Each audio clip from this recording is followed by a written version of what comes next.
Welcome to Career Uprising.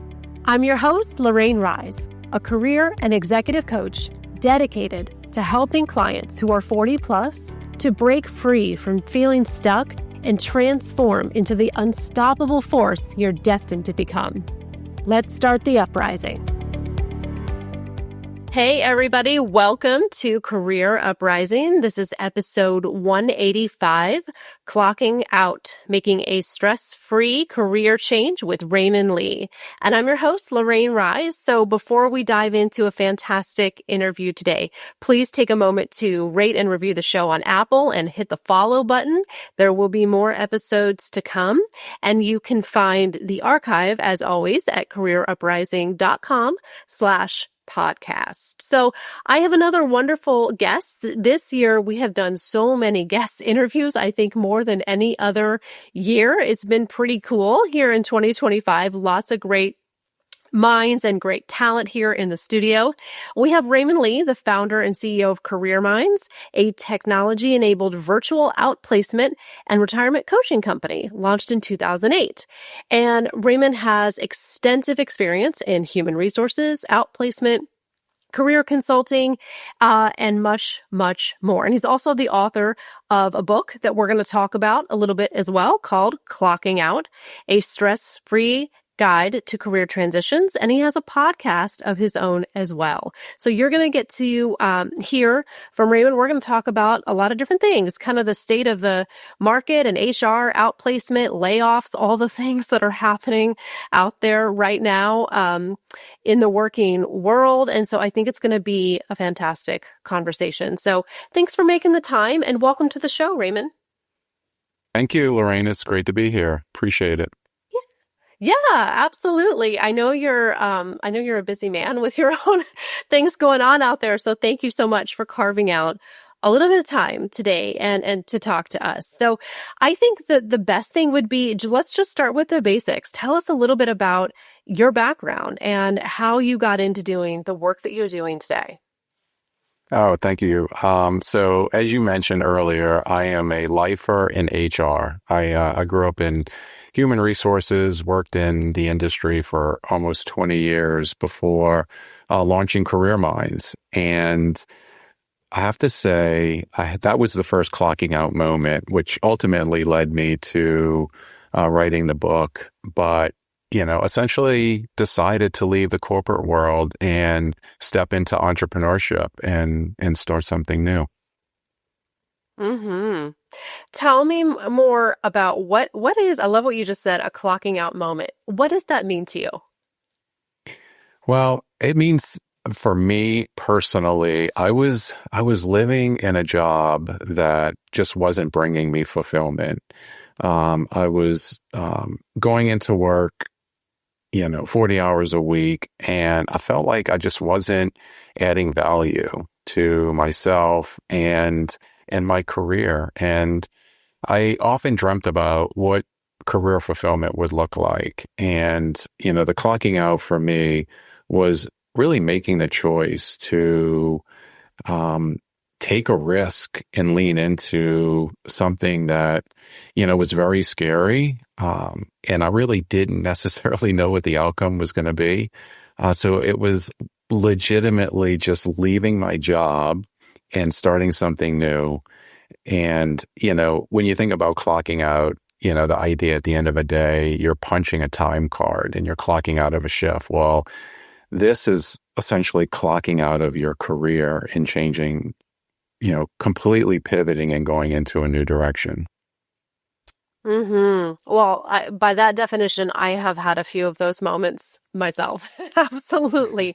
So thank you for being willing to come on and share your HR expertise and your experiences. So tell me, let's dive into one of those moments for you. Is there a specific career change or clocking out moment, as you call it, that you can tell us? Which one maybe was the most significant in your life? Well, I will tell you on a personal side, I was born and raised in New Orleans, Louisiana, and grew up there, went to high school, ended up going to college right outside of New Orleans. And when I was 28 years old, I decided that I was going to leave home and pursue a job. And at the time, I threw my resume on Monster, and I got a call from Corning, the glass company out of Corning, New York, for an HR position. And I packed up the car and moved across country to Scranton, Pennsylvania, which is just about an hour and a half outside of Corning, New York. I was hired to be a recruiting manager for a new manufacturing facility. This was around 2000, was when I made the move across country. So I think of the first most significant clocking out moment for me is leaving a home that I grew up after 30 years and taking a risk to pursue a new job, which was in the Northeast. Yes, I'm sure that was a very big change for you. Absolutely. Absolutely. Well, so tell me a little bit more about what is it that has drawn you to the career change process and to hiring and all of that? Because you've really made your whole career in one way or another with that process of getting a job, helping people into jobs, that change and transformation. What is it about that that you made you want to really lean into that and devote your work to it? Yeah, so I'll tell you the short story here. When I left New Orleans and went to work at Corning, this was in 2000, 2001, and it was on the onset of the tech bubble, the dot-com bubble of 2001. It was right the same year as September 11th. The country went into a recession, and I sort of cut my teeth in outplacement, which is the business that I launched with Careerminds.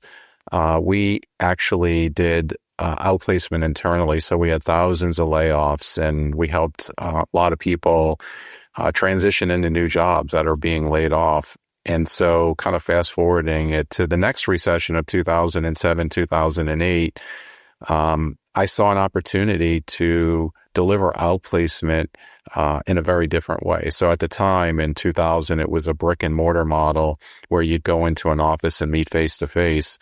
A decade later, when the recession of '08 happened, we built, or I sort of pioneered the virtual delivery model where we didn't have any real estate, but we worked with individuals virtually. So over Skype, they didn't have a Zoom at the time, but just over the phone, we had a portal you could log into.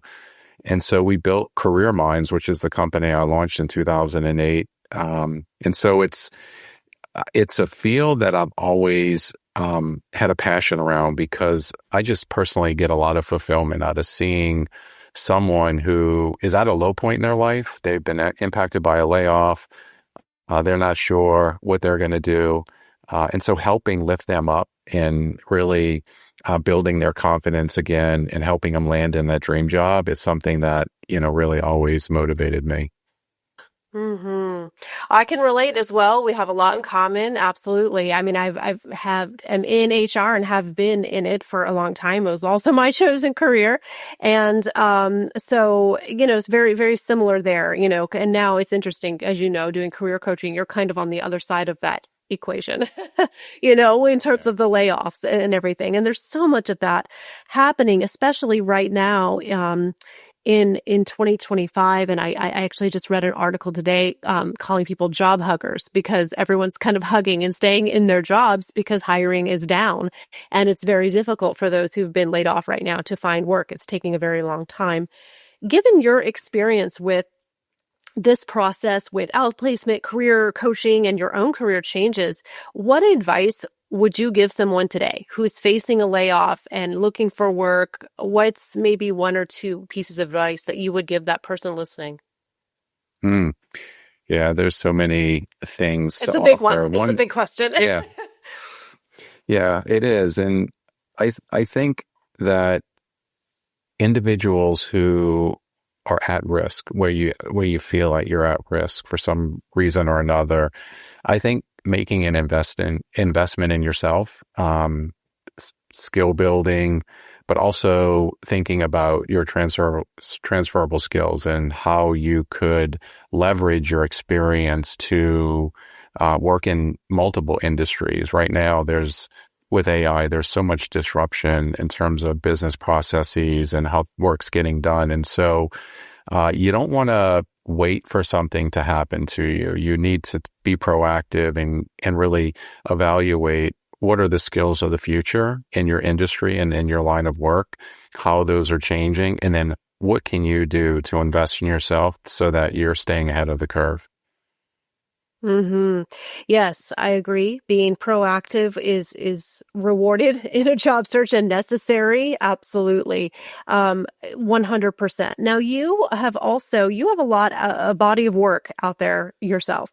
I know you have a podcast which where you interview people who've made career changes. I want to hear a little bit more about that in a minute. You also have your own book, Clocking Out, as well.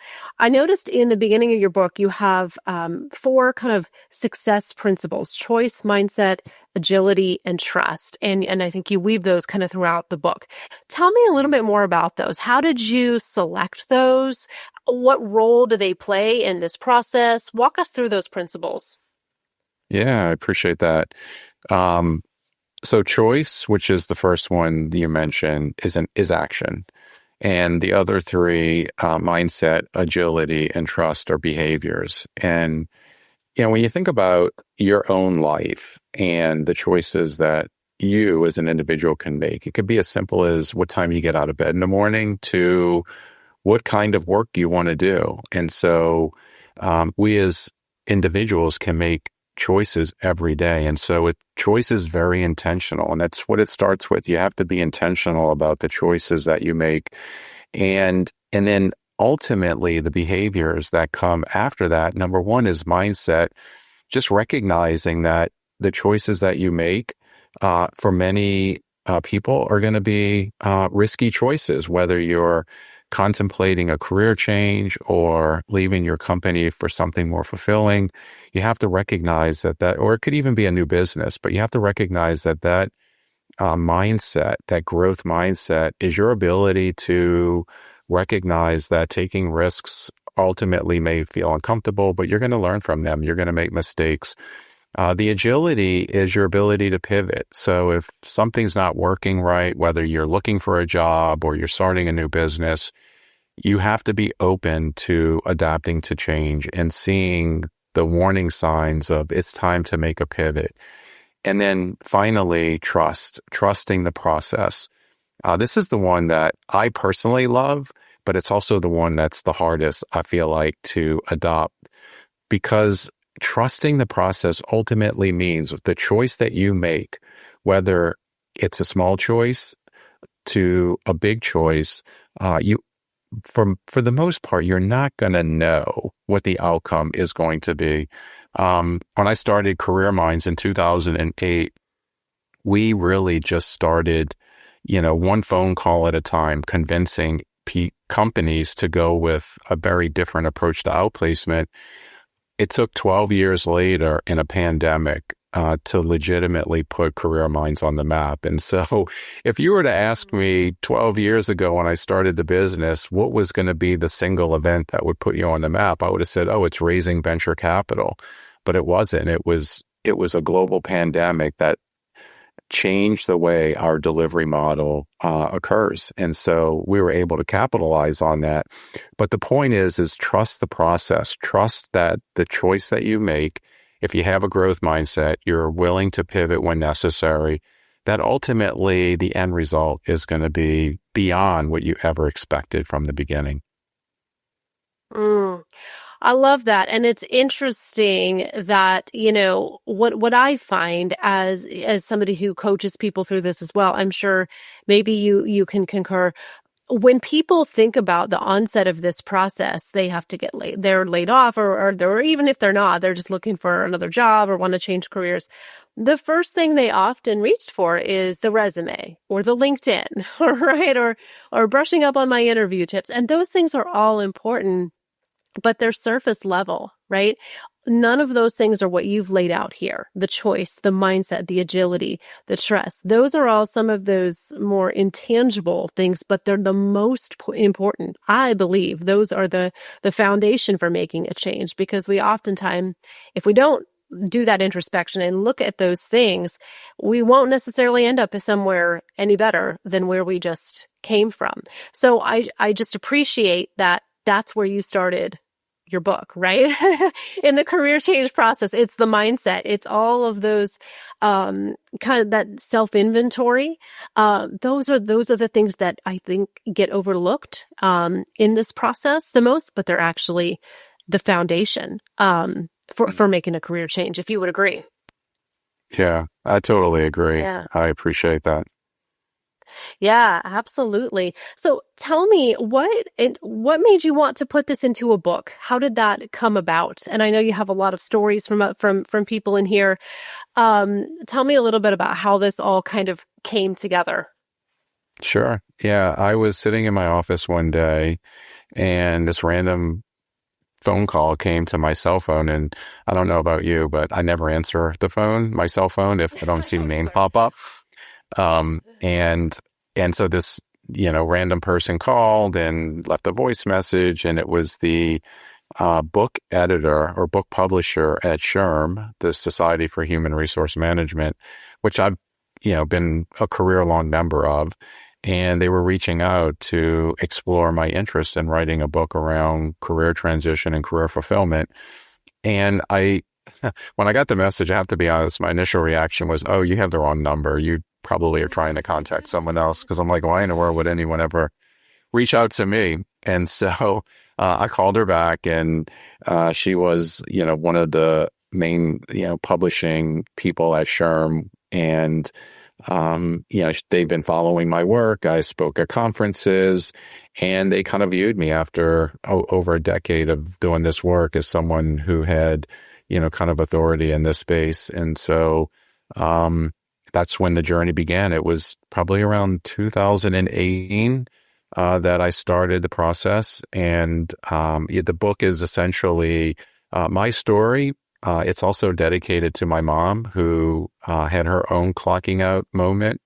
And then the story of 7 other really brave individuals who've made, I would say, some radical changes in their career, ultimately ending to a place where, they're just fulfilled in the work that they're doing. And so it's really not a business book. It's really designed to be inspirational to people who are in a place where they just aren't loving the work that they're doing and not feeling fulfilled. These stories and this success principle that we talked about is designed to give someone some ideas and a place to start. Absolutely. And tell me also about your podcast. Is that a bit of a companion to the book in the sense of, sharing people's career change stories? What can people expect when they listen to that?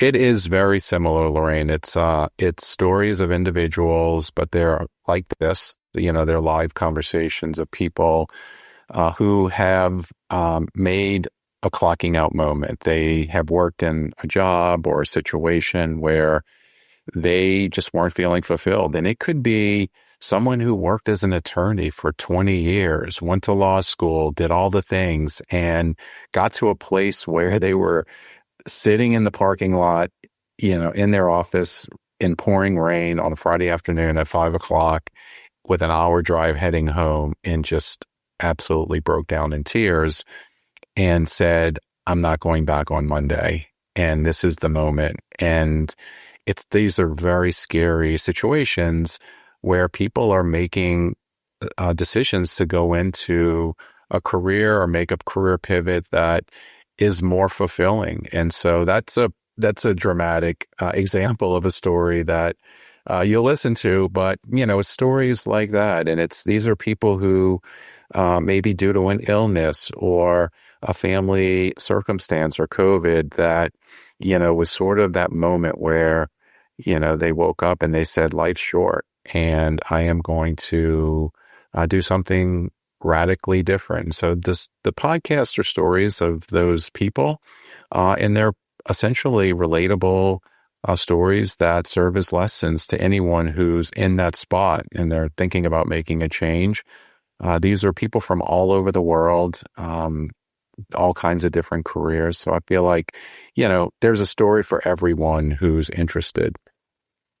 hmm I think it's so important in this process that people have those relatable stories to know that they're not alone because a job search, or especially if you're not, in a company right now, and you're just home applying and looking for jobs, it's very isolating. It's a very lonely process sometimes. So I love that you're providing those stories of other people who've gone through similar transitions. Absolutely. So where can listeners go to either buy the book and also listen to your podcast and just connect with you in general? Yeah, of course. So you can find the book on Amazon. It's Clocking Out Raymond Lee. You can also find the podcast Clocking Out with Raymond Lee on Apple, Spotify, YouTube. And if you want to connect with me, I'm the kind of person that I'm all about paying it forward. So you can find me on LinkedIn, which I'm most active. And if you want to connect with me, shoot me a note. I'll always set up a 15-minute chat with someone just to connect, hear your story, offer some free advice. And that's something that I really enjoy, is meeting new people. Well, that's wonderful. Thank you for paying it forward and paying back to people as well. That's amazing. And I appreciate your time and your insights, because this is a very, very timely message with everything that is going on in the 2025 job market right now. Certainly lots of people out there making changes, whether it was forced upon them or they wanted to. There's a lot of change happening out there for sure. So thank you for being in the studio today, Raymond. I really appreciate it. And thank you to all of you for listening. Please do support Raymond. Listen to his podcast, Clocking Out, his book on Amazon as well. We will put links to all of that in the show notes.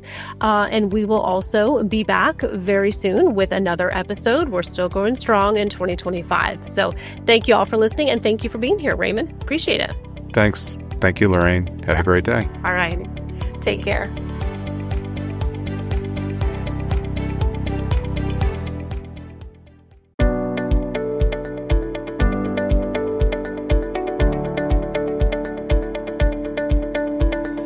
Hey, it's Lorraine, and I want to say thanks for listening. If you found value in today's show, I would be honored to have your review on Apple Podcasts.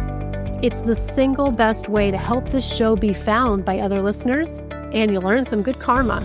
Thanks again for tuning in, and I can't wait to connect with you next time on Career Uprising.